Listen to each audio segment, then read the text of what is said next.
surrounded by wrestling fans. Not sports entertainment fans. Professional wrestling fans! Professional wrestling! This is it! This is us standing up! This is the Wrestling Matters Podcast, a podcast that stands up for professional wrestling. Why? Because wrestling matters. So join the revolution, because the revolution is now. Well, enough is enough, and it's time for a change! professional wrestling! This is it! This is us standing up! Yes! Yes! Yes! Yes! Yes! Yes! That's 13-14!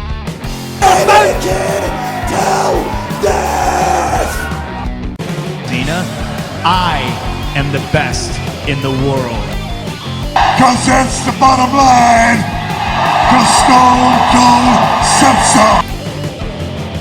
What's going on, ladies and gentlemen? Welcome to another installment of the Wrestling Matters Podcast. My name is Anthony Walker. Hope you've all had a good week and whatever it is you are doing. Guys, it's been a bit of a good week with wrestling. I've had a bit of a tough week myself, but hopefully, I'm still here, I'm surviving it, I'm still doing the thing and all that, and hopefully I can get through it. Certain things I might have had to done and risk things and shit, but other than that, I'm surviving.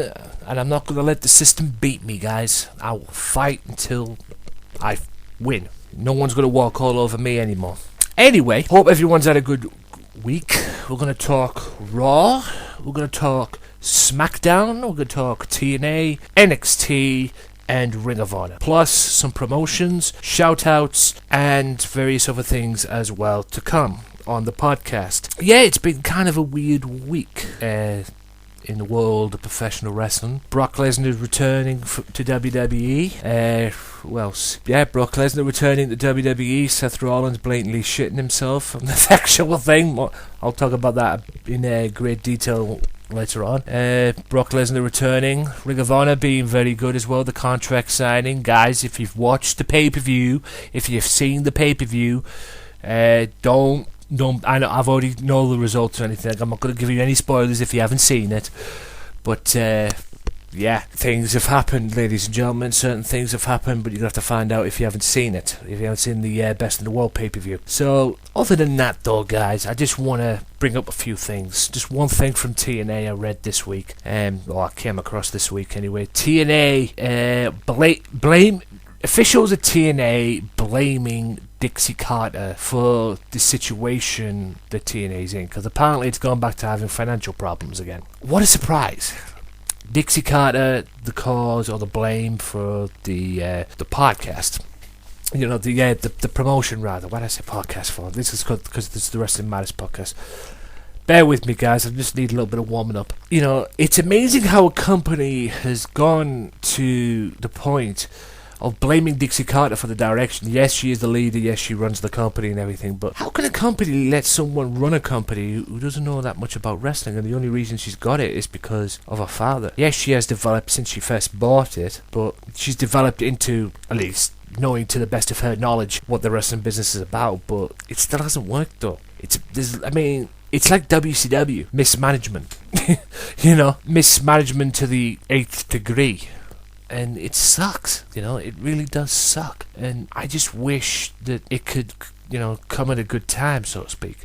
Because it really, really does suck. I mean, I never want to see a company go out of business. There's a lot of companies now, TNA, Ring of Honor, Evolve, ICW, Rev Pro UK, and whatever. But you never want to see a company go out of business. And I saw, ECW going out of business, then WCW going out of business. You never want to see companies like that go out of business because it's not good for the business. It's not good for the wrestling business. There's not enough competition out there. There's not enough wrestling out there. And, something's got to be done about it. And something's got to be done about the TNA direction of what the company's trying to bring. Because if it doesn't, it's going to go out of business. It's amazing it's lasted this long, but it's not fair. It's not fair on the talent there and that. something's got to be done. I mean, I thought personally that they sorted their financial problems out, you know. I thought they sorted them out, but it turns out it hasn't gone to that way. What they need, I mean, Destination America is kicking them off, so they're going to be struggling anyway. They're struggling anyway, but they're going to be even more struggling when they've had to be removed from Destination America, unless someone's pulled some strings there to keep them on Destination America. But, you know, it's gotten to the point now where they've been kicked off Destination America, even though they still aren't fulfilling their obligations and that. And Destination America rather brought in Ring of Honor. You know, it seems at the moment TNA cannot get a break.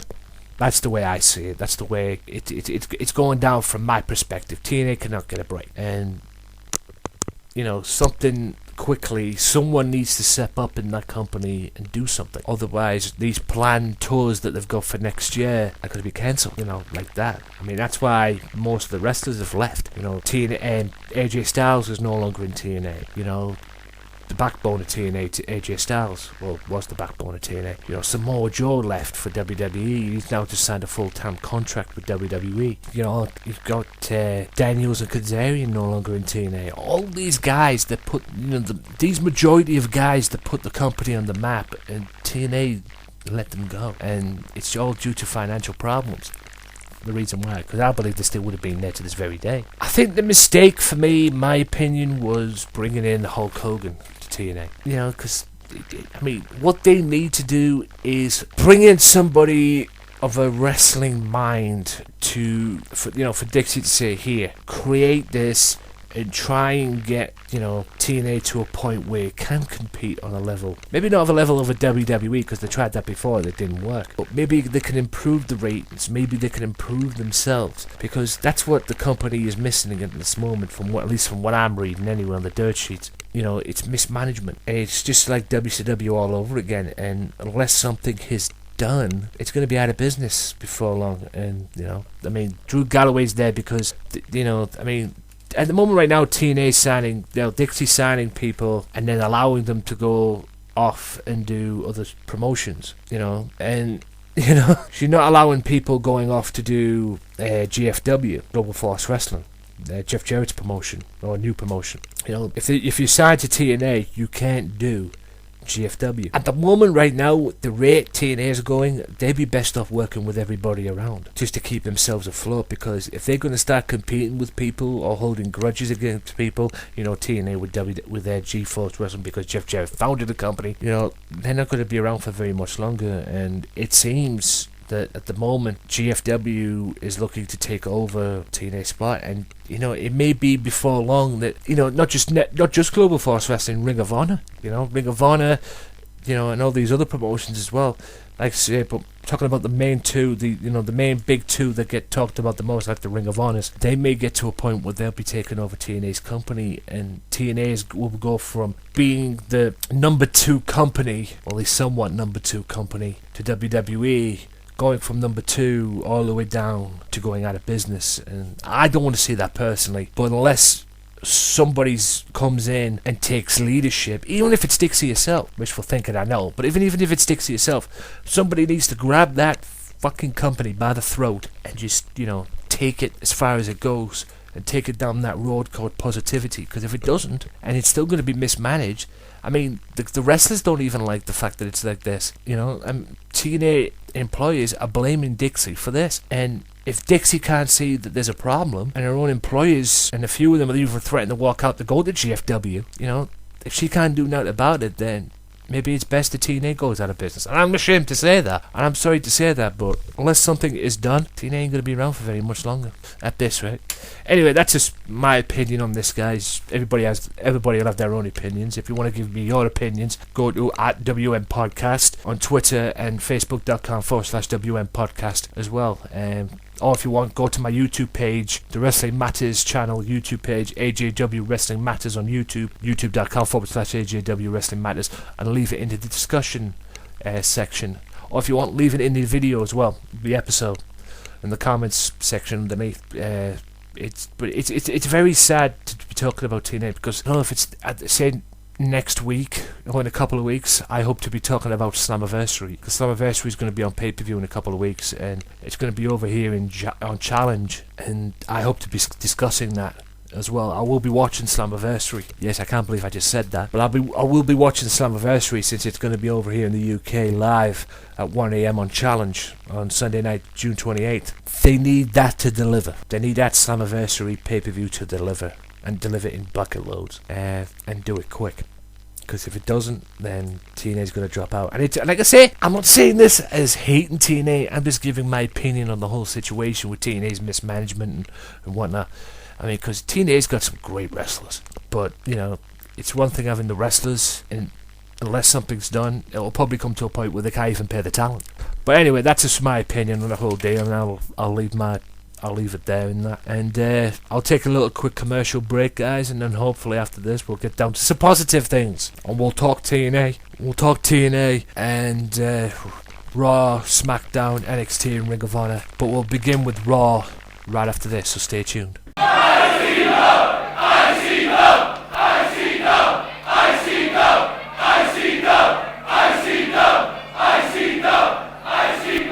Be sure to tune in every single Tuesday now for the Wrestling Madness Podcast Extra, where I'll be hosting a podcast on one promotion and one promotion only. ICW, Insane Championship Wrestling, the hottest promotion in Scotland, where I'll be reviewing their shows. Oh my God! Talking ICW. That's 13-14! And who knows, maybe getting some guests on.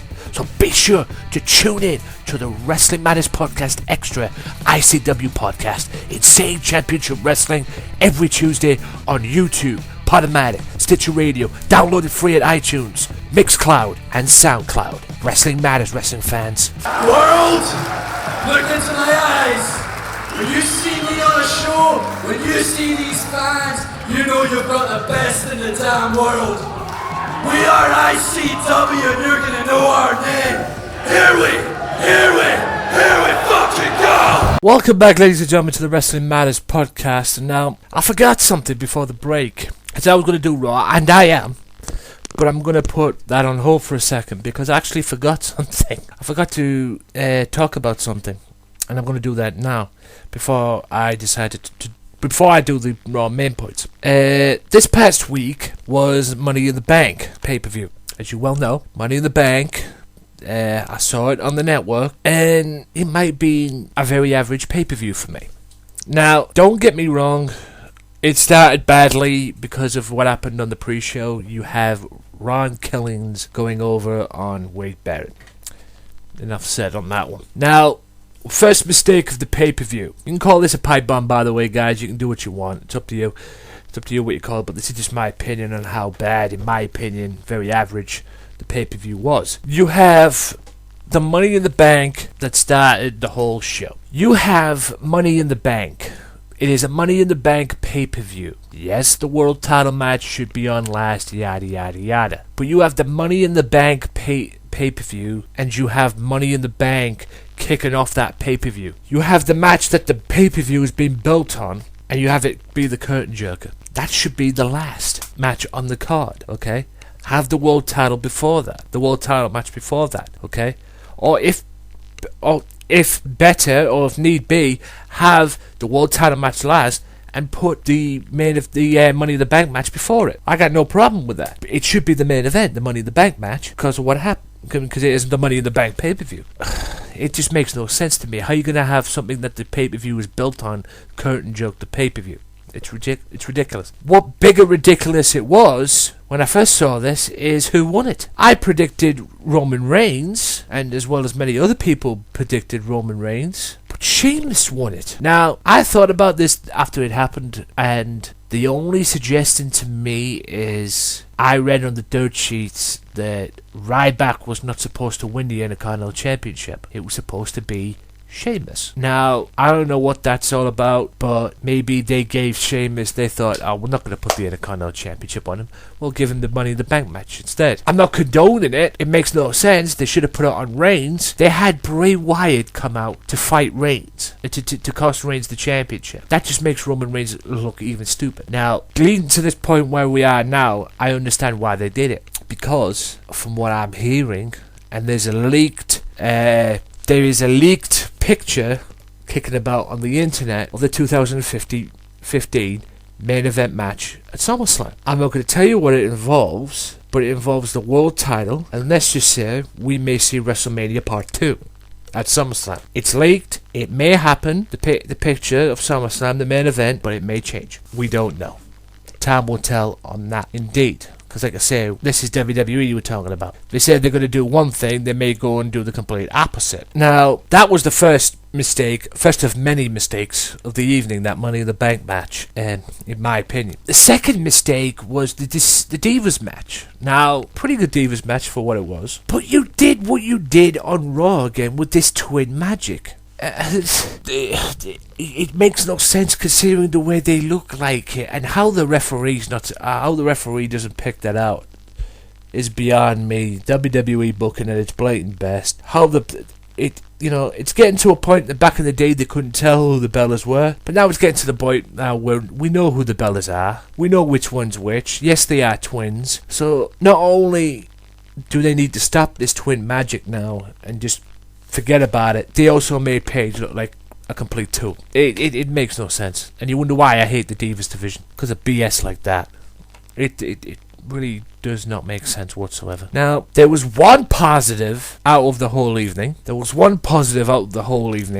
and that was New Day losing the tag titles. Was it a bit early? Yeah, it probably was.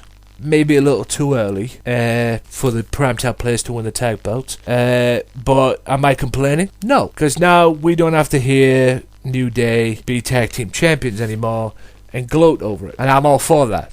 I don't like the New Day. I respect Kofi and Big E because they're talented wrestlers, talented guys. But I don't get the whole gimmick. I don't get the whole deal. I'm not a big fan of the New Day. And to be honest with you, I'm glad they lost the tag titles. And in my opinion, primetime players deserved it. They deserved to be tag team champions. They should have been tag team champions, the first time around before somebody in WWE said, "Oh well, yeah, we'll split them up now. We'll have Titus go his separate ways. We'll have him go, into this heel and everything," which didn't work.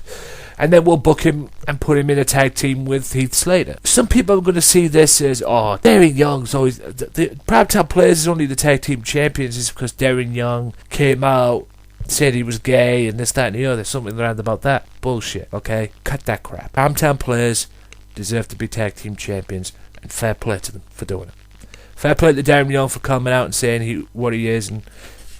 coming across over who he is and everything like that. Fair play to him for that, and fair play to the primetime players. They deserve to be tag team champions.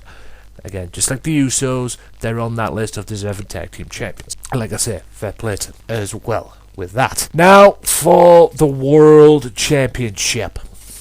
Seth Rollins, Dean Ambrose. I knew Seth Rollins would win. Somewhere Dean's going to get his shot. Don't care what anybody says. Sorry, Swiss, but I think Dean Ambrose should be a world champion. But like I say, it's not going to be what happened, because I knew at some point Seth Rollins would have to defend the title. They'll probably want Seth Rollins to defend the belt against a certain Brock Lesnar. More on that in a minute with the Raw main points. But what got me in this match was brutal. Very brutal. As ladder matches should be. But what got me in this match was the ending. You had these two fighting over the belt on top of a ladder. They both grab the belt at the same time. They fall off. And because Seth Rollins had out of it, that concludes that he won the match. I don't remember that's ever happened before. And quite frankly, I don't even remember that being a ruling. But whatever it was stupid, quite frankly. It was a stupid way for Seth Rollins to win. And it's even stupider way for Dean Ambrose to lose. Granted, Seth Rollins did it on his own. Fair play to him for that. But not a good ending to win, to end the pay-per-view in the last match. In a match that shouldn't have been the last match, quite frankly. And I don't care if it's the world title. They should have put the Money in the Bank match as the last match. It was just stupidity at its best for me. And the other main good point about that match, about that night as well, even though it was predictable, but John Cena, Kevin Owens stole the show again. 2 pay-per-views in a row, or 2 shows in a row. Elimination Chamber, Money in the Bank. They stole the show. What's next for them? I don't know. Will they have a match at Battleground? Probably not. If someone in WWE has a brain, put these two at SummerSlam and make it for the US title. Because apparently Kevin Owens says now he wants the US title. Again, More on that in a minute with the Raw main points. But again, 2 matches in a row. If you believe Michael Cole, Kevin Owens' second match in WWE, and he's at 2 home runs. And with all people, John Cena, because I don't think many people would have expected that. But fair play to both of them. And then John shakes his hand. John beats him, attitude adjustment. And then John goes to shake his hand, and then Owens kicks him and powerbombs him on the apron. Kenny Killer said that on the guy from Southern Segway said, do you think he could be a heel monster? And I said, yeah, if he keeps this up. He could be an awesome heel monster if he keeps this stuff up. This unpredictability about him. You know, John Cena stuff. And then Machine Gun Kelly. Again, more on that in a second with the Raw main points as well. James Belmont, I believe, came up and said that he could be as good as Brock Lesnar. James, I disagree with that. I'll be on the same level. Because at the moment right now, I love Kevin Owens, don't get me wrong. But at the rate Brock Lesnar's going, and what Brock Lesnar can do in that ring when he comes back, and when he has this time off and then he comes back, his part-time thing right now is, maybe it's good in the long run that he has a part-time deal. Because when he goes away and comes back, you never know what he's going to do. You never know what he's going to, what he's going to do, say, or whatever. You know when you hear that music now, that Brock Lesnar theme song, you know someone's going to get fucked up. And in my opinion, I love Kevin Owens. I've loved him since Ring of Honor. But at the moment right now, Kevin Owens can't hold a candle to Brock Lesnar. And that's my opinion. And like I say, I'm not knocking Kevin Owens. Love Kevin Owens. Can he be on the set? Can he get to that level of a Brock Lesnar? Hell yeah he can. Hell yeah he can. And hell, who knows? He may even be better. Right now, no one can touch Brock Lesnar. Brock Lesnar is the mayor of Suplex City. And I bet you if he had his way, he'd probably take Kevin Owens to Suplex City. Again, just my opinion though. With that being said, ladies and gentlemen, that is the end of that little Money in the Bank rant, the impromptu Money in the Bank rant. And I promise you this, after the break, I will be back with the Raw main talking points, as well as the SmackDown ones. So, see you in a bit. Be sure to listen to the Sunday Segway Wrestling Podcast. What? Every Sunday with Kenny Killer and the Galdem Sugar Shugs. Yes! With all the news, views, and laughter that you want. They like jet airplanes. Woo! They like long limousines. Every Sunday, the Sunday Segway Wrestling Podcast on Podomatic, iTunes, and YouTube. So why don't you choke on that, slap nut? Welcome back, ladies and gentlemen, to the Wrestling Matters podcast, and now, as promised, let's get into the Raw main talking points. Raw kicked off this week with Dean Ambrose. In case you were somehow unaware that Seth Rollins retained the World Heavyweight Championship all by his lonesome at Money in the Bank, allow him to remind you again and again and again. The Arcadet turned Raw's opening moments into a lofty pitch or perch from which to crow about his grueling victory over Dean Ambrose. The champion channeled Chris Jericho by rechristening the show Monday Night Rollins and wiping out a laundry list of people to thank. And all of them happened but to be some variation of Seth Rollins. And yet, great evening preening villains need to foil to keep him honest. And Ohio hero Ambrose channeled Dusty Rhodes after the show last night wasn't about to let Rollins style and profile his way into the sunset without a fight. Lunatic Fringe crashed the champion's self-coronation, chased him away, and sat himself in a chair until he got the fight he came for. Although he didn't get the fight he came for, he got a fight. It was Sheamus. Well, all well and good, but Sheamus' first night as Mr. Money in the Bank was about as rough as an outing as a fella could ask for. The first Celtic Warrior had to deal with fighting Mad Dean Ambrose, who he was pitted against instead of Seth Rollins on the authorities' orders.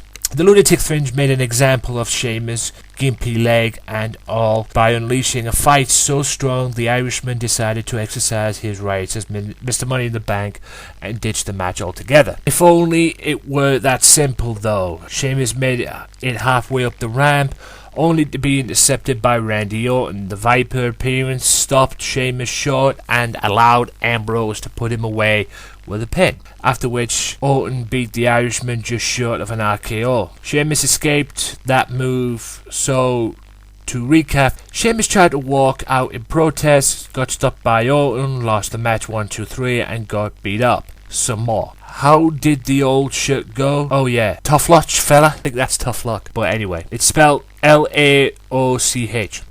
Whatever. Anyway, R-Truth beats King Barrett again, and I'll tell you now, I'm not even going to talk about that. You have to see that match for yourself. It's just ridiculous. NXT champion Kevin Owens beats Dolph Ziggler in a great match. Kevin Owens lost to John Cena last night, but did he really lose? Given the NXT champion powerbomb Cena into the ring apron and diagnosed of lower back contusions, severe muscle spasms and bruising, it's safe to say KO was literally and figuratively standing tall when all was said and done. And now he's spoiling for a US title match to boot. Despite all that, only a win can pay for a loss. And Owens got his rebound victory on Raw thanks to a non-title opening challenge that was answered passionately and somewhat hastily by Dolph Ziggler. Looking to make his hometown crowd proud, the show fared worse in the endeavor than fellow Ohio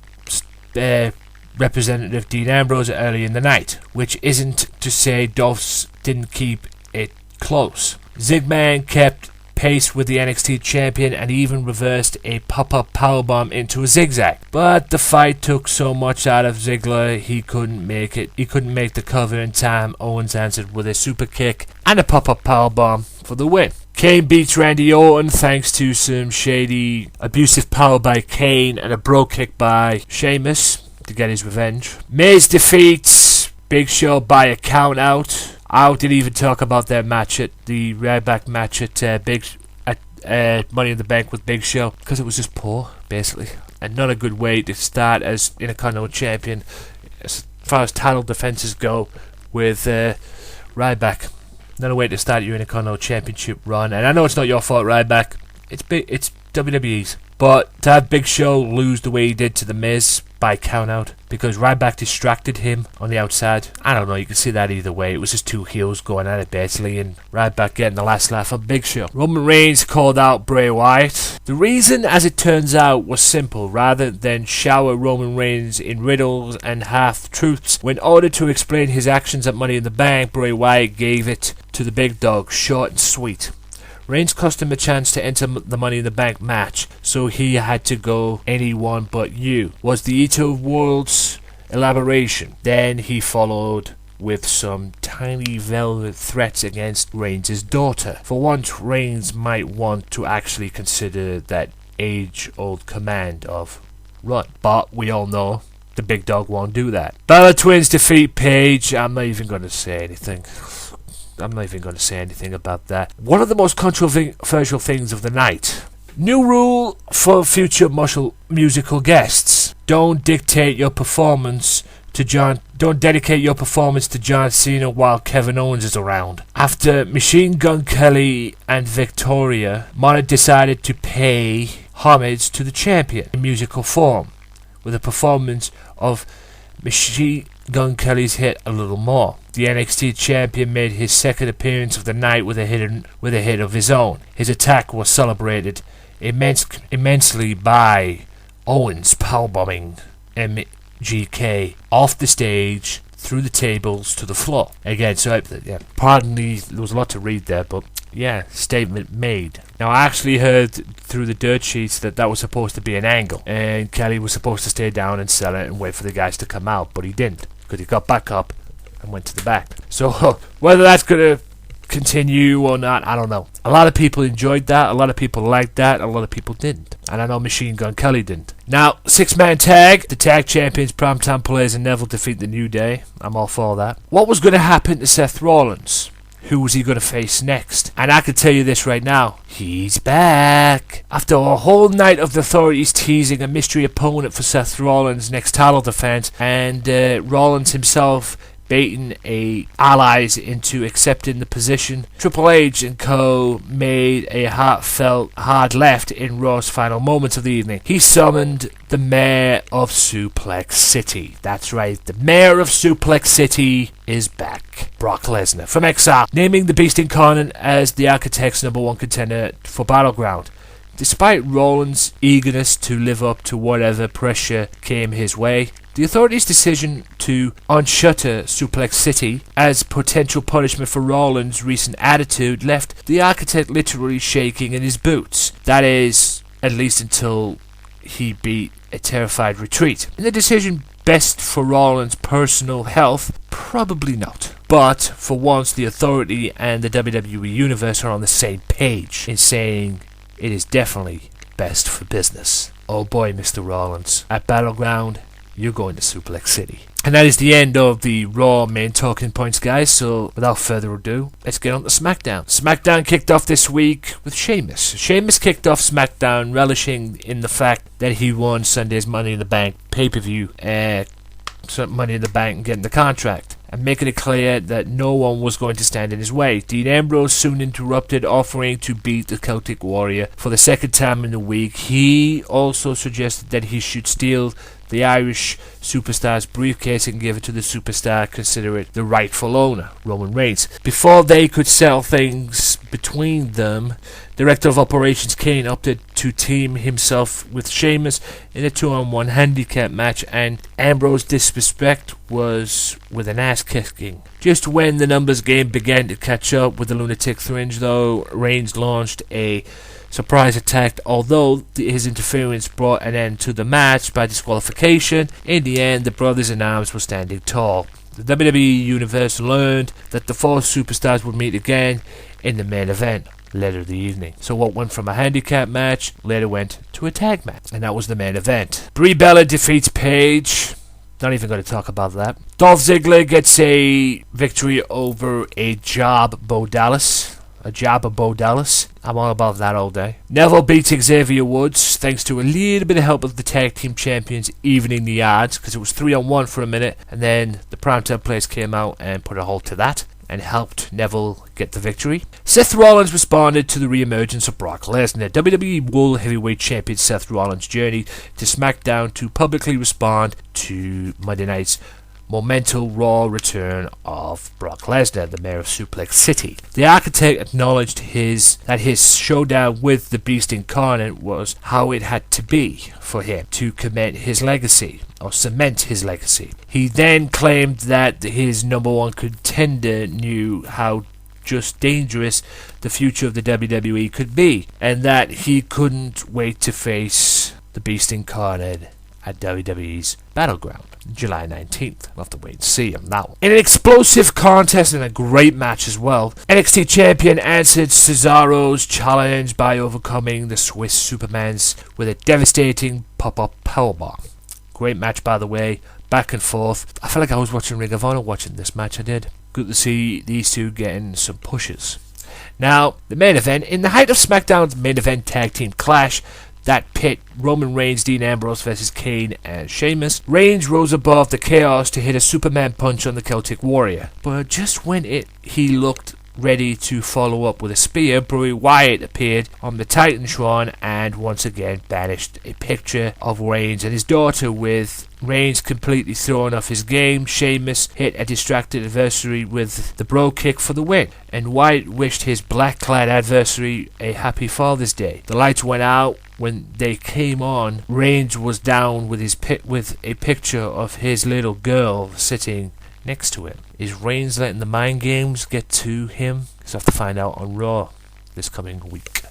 Tonight, in fact, as this goes out on Monday. So, with that being said, ladies and gentlemen, that is the end of the Raw and SmackDown main points. Stay tuned, because after this, I will be back with NXT main talking points. And again, more of Kevin Owens.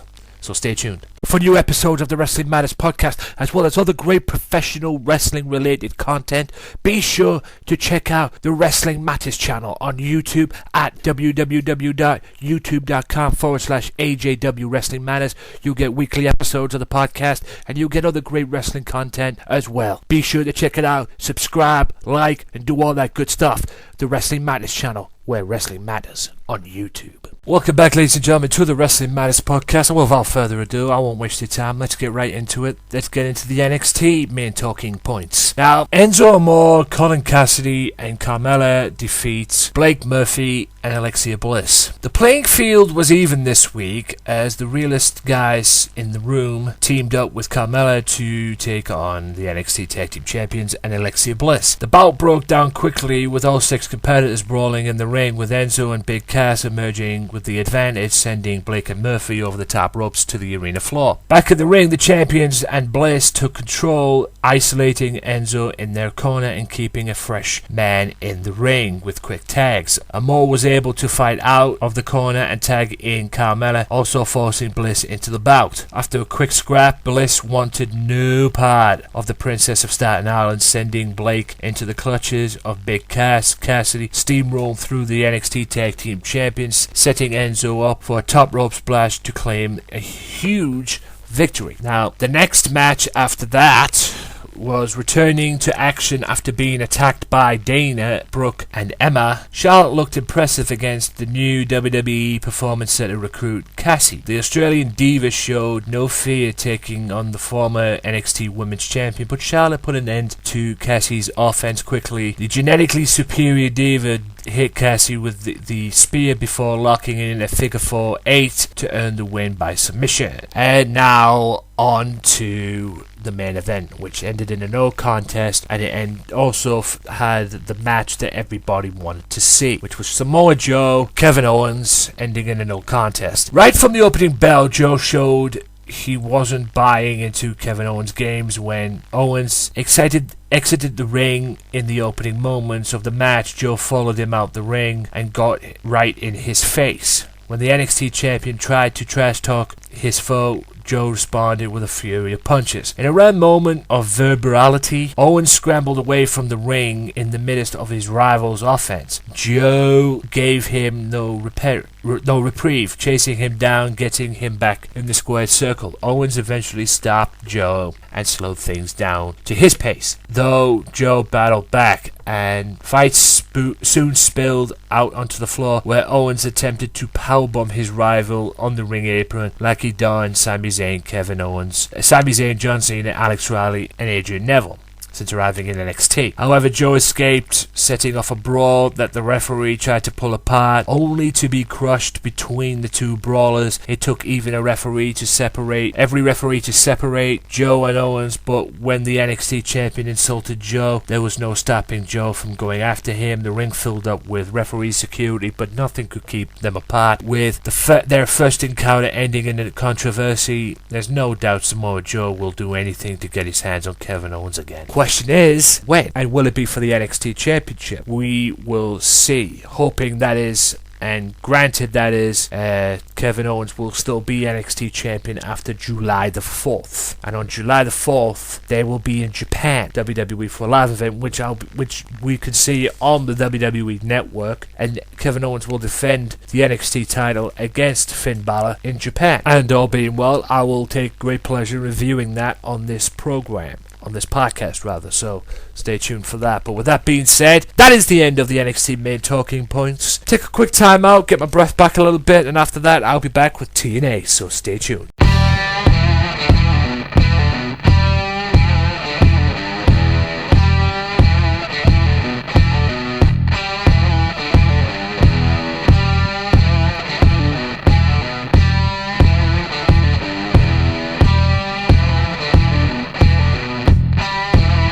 They say this is wrestling, but ladies and gentlemen, this is Progress Wrestling. And on July the 1st, Progress Wrestling comes to the Wrestling Matters podcast. That's right, Wednesday, July the 1st, I will present a podcast on Progress Wrestling, starting with Chapter 1, and from every week onwards, I will bring you every single show from that. ProgressWrestling.com, Progress Wrestling On Demand Service. Progress Wrestling comes to the Wrestling Matters Podcast July the 1st, only on SoundCloud, Stitcher Radio, YouTube, and OSW TV. Wrestling Matters, wrestling fans.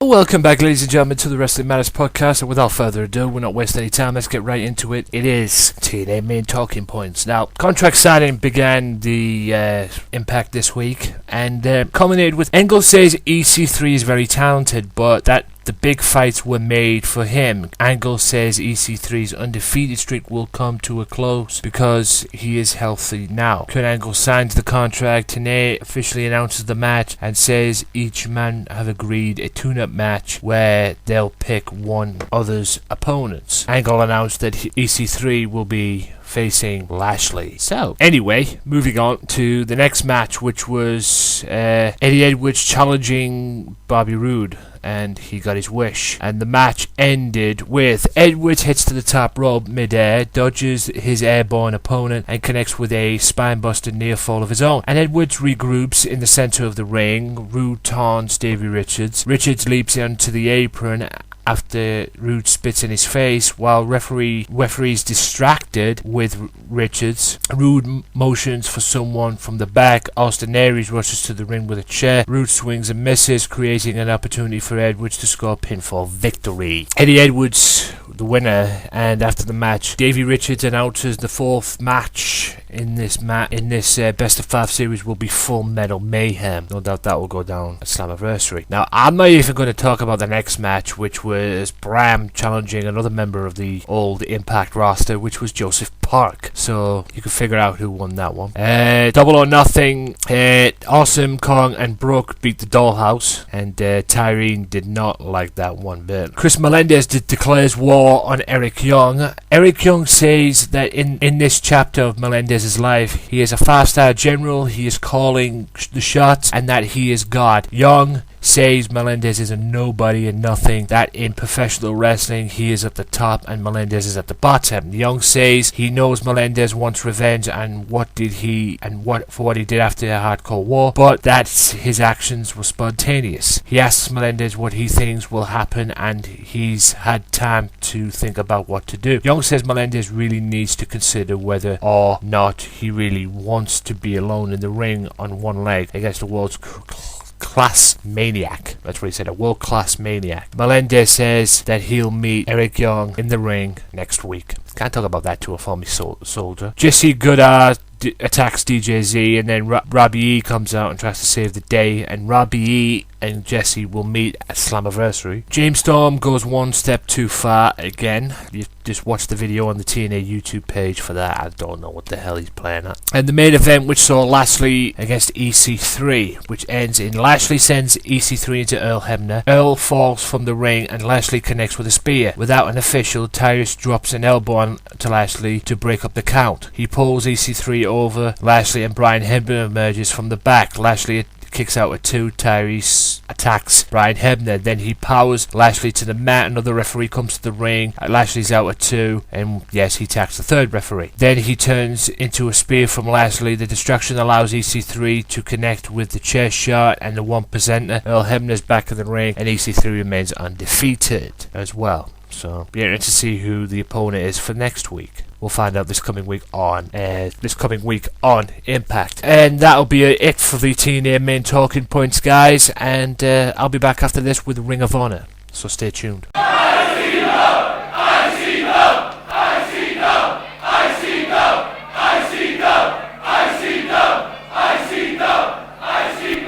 Be sure to tune in every single Tuesday now for the Wrestling Matters Podcast Extra, where I'll be hosting a podcast on one promotion and one promotion only. ICW, Insane Championship Wrestling, the hottest promotion in Scotland, where I'll be reviewing their shows. Oh my God! Talking ICW. That's 13-14! And who knows, maybe getting some guests on.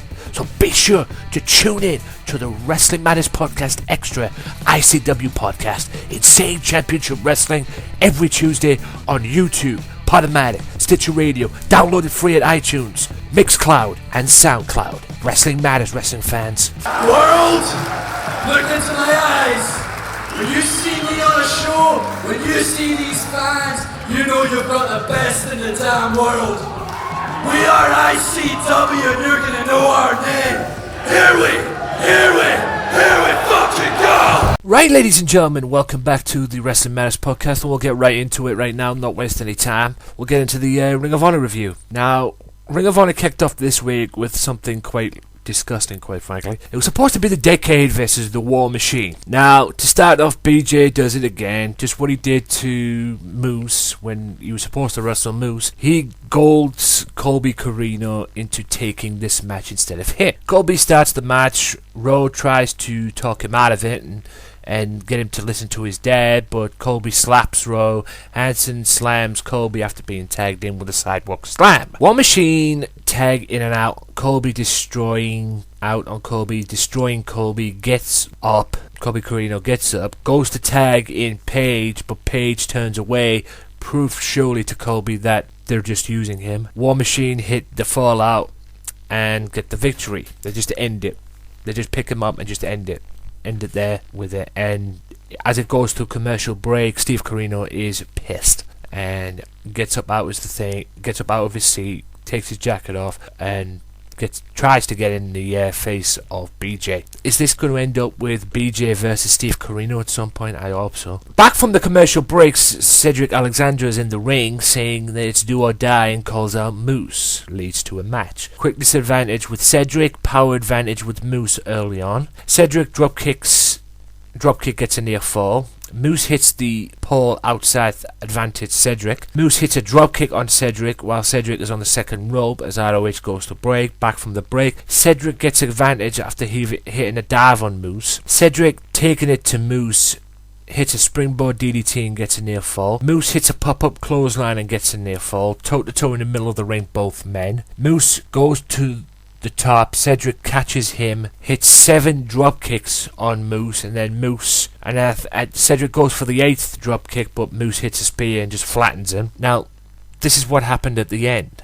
Vader Scott gets a wrench from under the ring, throws it to Moose. Moose did not want to use it or win it that way. And then Cedric comes over, takes the wrench out of Moose's hand, and hits Moose with it and gets the victory. And Moose is no longer undefeated with it. That was Moose's first pinfall defeat in Ring of Honor. If you've seen what happened at the pay-per-view, you know what happened. You know that it's not his only win or pinfall defeat in Ring of Honor. Inside Ring of Honor is building up the tag team title match with Addiction and Red Dragon, but Kingdom member Adam Cole intervenes and does a promo saying that the Kingdom is number 1 to the Bullet Club. Yeah. Well, if you saw the pay-per-view, you know what happened. ACH and Seidel versus Tanahashi and Naito. Chain wrestling to start off, advantage Seidel. Seidel hits standing moonsault, tags in ACH. Tana tags in Naito. Chain wrestling between ACH and Naito. Back and forth stuff, toe-to-toe in the ring. Hard chop net by ACH, and then Naito hits a dropkick. Quickness from ACH allows him to hit a dropkick. Tanahashi trips ACH and whips him into the guardrail as ROH goes to break. Back from the break, Tanahashi in control till he missed a senton but stops ACH from tagging out. Slide slam, Naito gets a near fall and controls ACH. Slingshot dropkick from the outside allows on ACH in the corner. Naito just running, kicking ACH in the corner, and then he's on the apron, and then jumps, and then hits the turnbuckle, the corner drop kick in the corner, and gets a near fall. Beautiful stuff. All in one movement too. ACH hits a double stomp from the top rope and tags in Seidel. Fight back on. Jumping Hurricane Rana while Naito's on the top rope. I believe it was Naito sitting on the second rope. Seidel just jumps up and hits the Hurricane Rana and gets a near fall. Seidel goes for a standing moonsault but gets German suplex by Tanahashi. ACH punch kick combo, then hits a clothesline and gets a near fall on Tanahashi. Lots of counters in this match. German suplex gets ACH a near fall. ACH frustrating Tana. Tana hits a dragon screw leg whip and then locks in a cloverleaf, but Sardell comes in to break it up by hitting Tana with a knee in the face. Sardell looks to dive on Nyato and Tana, but they stop that, but they did not stop ACH. ACH hits a face buster move. Sardell hits shooting star press, gets a near fall. Nyato spikes Sardell with a DDT. ACH hits 450. Tanahashi counters, hits a neck break, and then hits a fox splash and gets the win for his team. Great fast-paced tag team match as well, and especially for the time they had on the show. And then there was a contract signing that ended the show. Both men signed the contract. Majo makes a few things clear to the champion. Jay says he needs Briscoe at his best and mentions his family. Briscoe comes back and says to Lethal when he beats him, he'll have to go back to being Black Machismo. Things get a little heated as Ring of Honor goes off air, and like I say, if you saw the pay-per-view, you know what happens. Good show all around. And for a 4-star show, my question is when is this thing gonna end with the Decade and Colby Corino? We shall see in this coming week's Ring of Honor, which involves AJ Styles and the Bullet Club. So I'll review that next week on this show. But until then, I will be back after this with a few shout-outs and the final part of the Wrestling Matters podcast, so stay tuned. If you're a fan of the Wrestling Matters podcast, be sure to check out the Wrestling Matters podcast Twitter page at WM Podcast for news, reviews, and upcoming episodes, and you will be let know on various other topics as well in the world of professional wrestling. So if you like the Wrestling Matters podcast, be sure to follow the Wrestling Matters podcast on Twitter at WM Podcast. Wrestling Matters, wrestling fans. What's up, everybody? Welcome back to the final part of the Wrestling Matters podcast. And now I've just got some shout outs that I want to give. I want to give a shout out to OSW TV, Only Scottish Wrestling. Be sure to check them out at osw.co.uk. Check out at The Voice at OSW TV on Twitter and that, and The Voice of OSW on Twitter as well. Be sure to check that out. Also, be sure to check out RFPW Wrestling as well. Be sure to give that guy some love.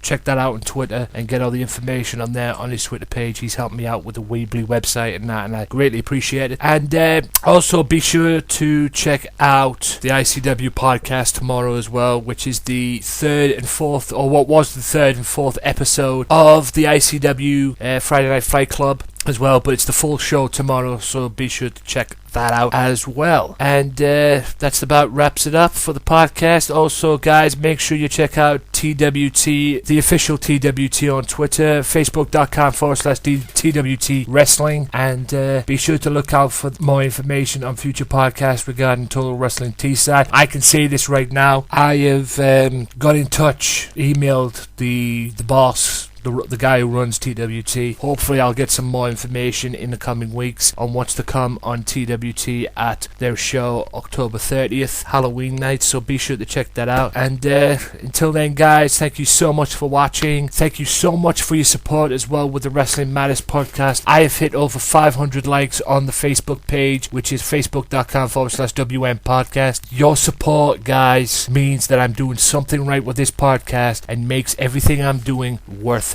Everything I'm doing worth it. I have gone up from 1 show a week to 3 shows a week now with this podcast because I do the ICW podcast, and on July the 1st I'll be doing the Progress Wrestling podcast.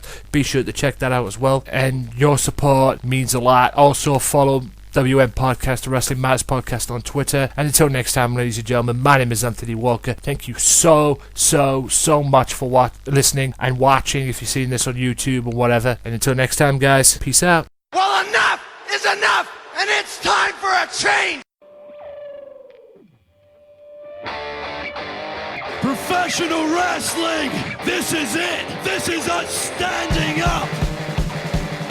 Yes, yes, yes, yes, yes, yes! That's 13-14!